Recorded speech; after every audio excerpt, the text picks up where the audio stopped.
In this tutorial, we'll compare and contrast the role of the teacher as a facilitator with the more traditional role of the teacher as the sage on the stage. We'll begin with a review of the traditional teacher role. Then we'll define a facilitator, and we'll explore the facilitator role as it applies to a teacher in a classroom environment. Let's get started. First, let's outline the traditional role of a classroom teacher. The teacher is considered the keeper of the knowledge. The teacher is the one who knows all of the right answers and provides those right answers to students only when they deem it is appropriate. A teacher in a traditional classroom environment commands the class and is the primary decision maker in the classroom. In this environment, traditional instruction methods tend to be used, including lectures that may make use of a PowerPoint or smart notebook presentation. The assessment and feedback in this environment is mostly of the summative kind. The teacher does most of the talking in the classroom and takes ownership of setting and measuring all of the objectives. As a result, the teacher also has ownership of the learning and the data in the classroom. So what is the definition of a facilitator?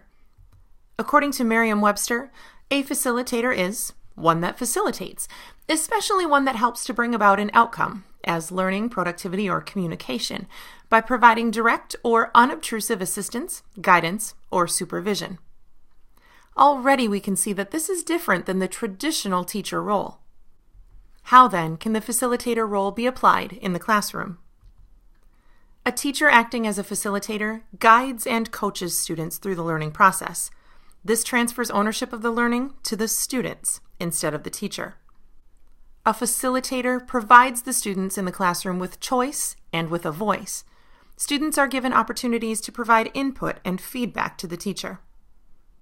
A teacher acting as a facilitator makes sure to create opportunities for students to create, to think critically, to collaborate with one another, and to investigate new ideas. This results in an inquiry-based, authentic learning environment that uses formative assessment and formative feedback. In this tutorial, we examined the traditional teacher role, defined the term facilitator, and then explored how the facilitator role might apply to a classroom teacher. Here's a chance for you to stop and reflect. Do you see yourself in the classroom as the sage on the stage, the keeper of all of the knowledge? Or do you see yourself more as a facilitator? Could you imagine implementing some of the techniques used by a facilitator to help your students succeed?